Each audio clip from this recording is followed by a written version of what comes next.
Hello. Thank you for joining me, Naomi and Pat. Naomi Aegis, am I saying that correct? Aegis, yep.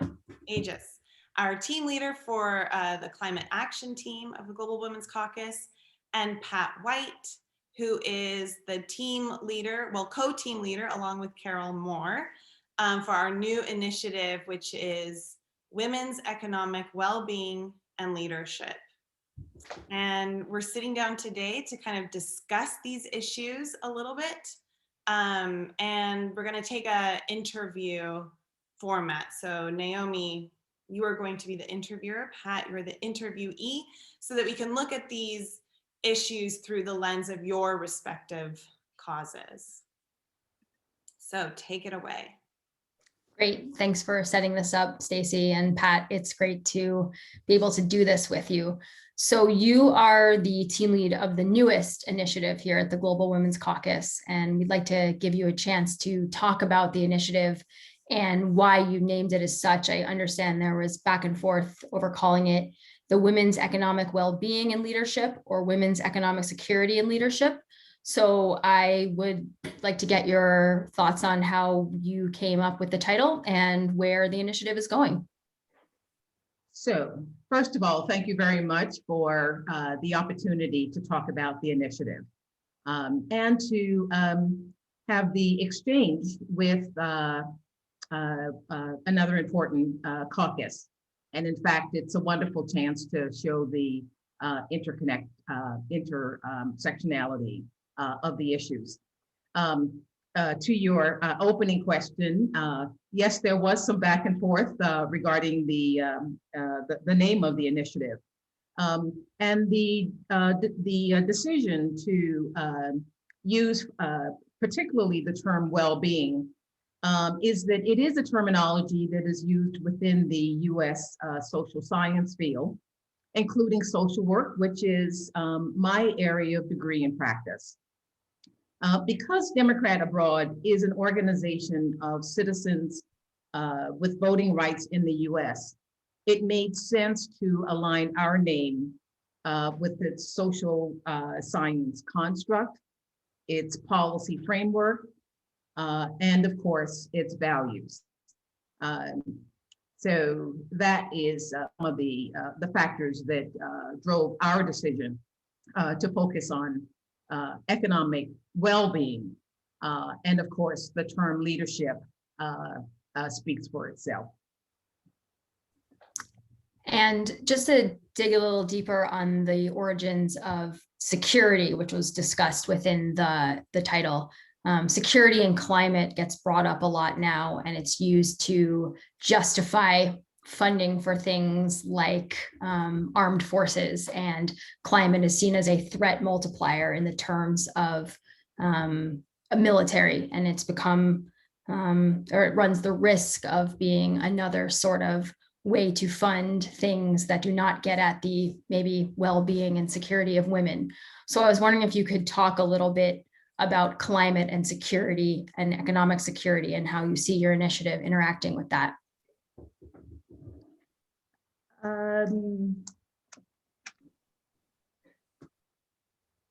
So within the social science space, economic security is a term that is often used. However, it's more narrowly being associated with poverty, and as such, it does not take into consideration some of the other important nuances that are a part of the American value and sense of what constitutes those things that are in the best interest of U.S. citizens. For example, when you talk about the concept of well-being, we're looking at things like taxation.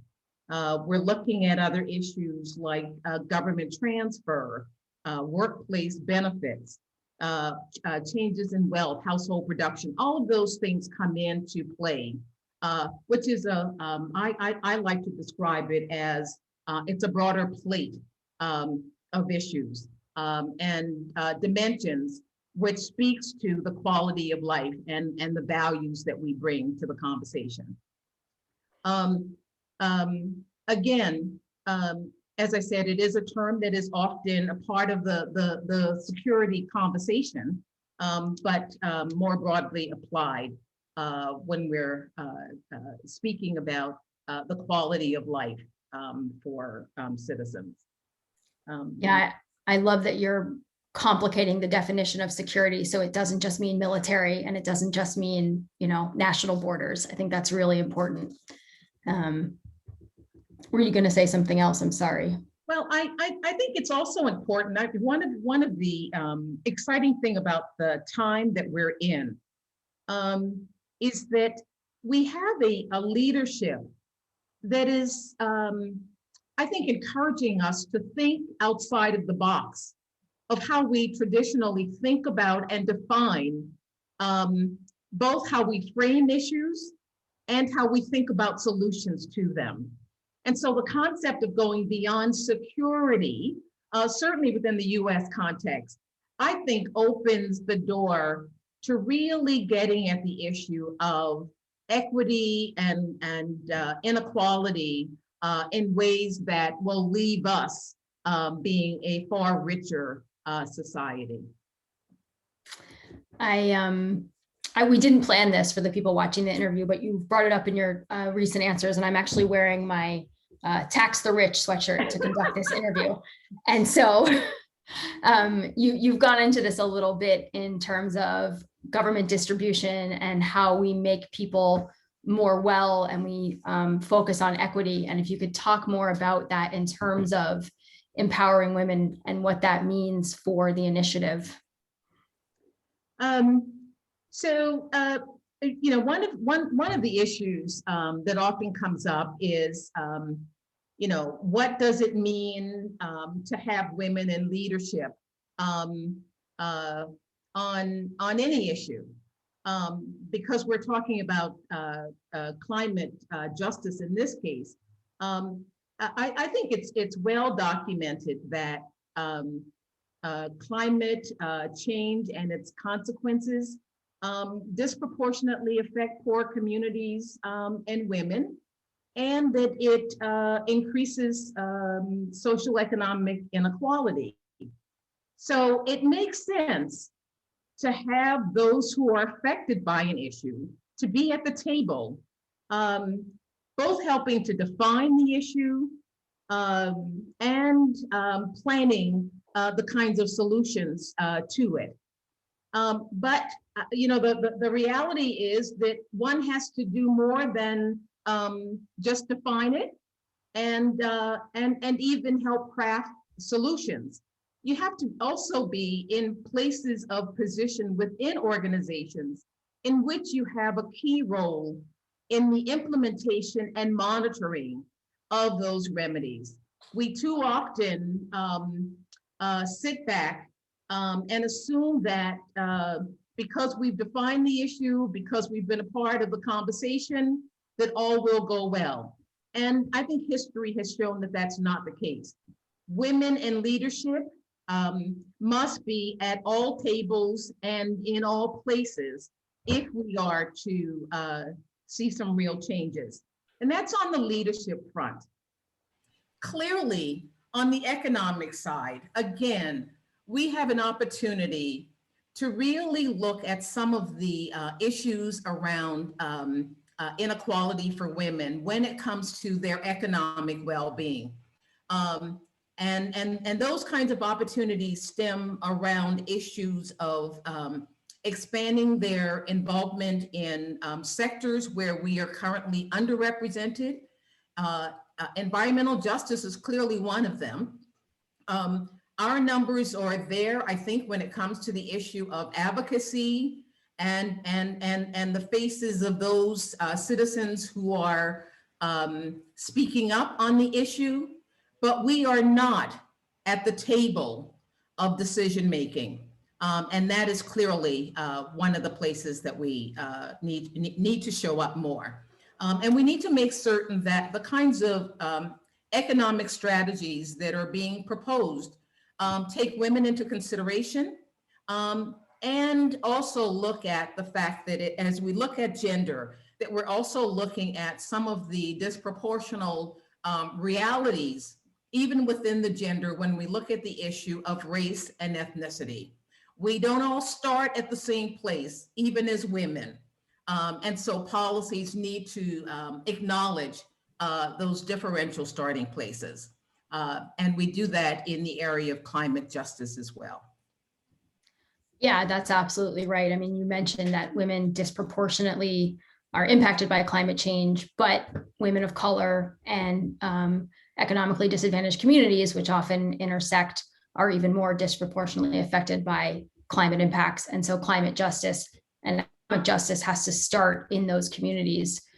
So, and climate change is obviously one of the biggest crises we are facing currently, which means that these communities are facing an even bigger crisis based on the inequity that's baked into the systems that we all live in. And so, do you see ways to address both the economic crisis and the climate crises that communities are living through, women and women who hold multiple identities within the crisis? So I was, I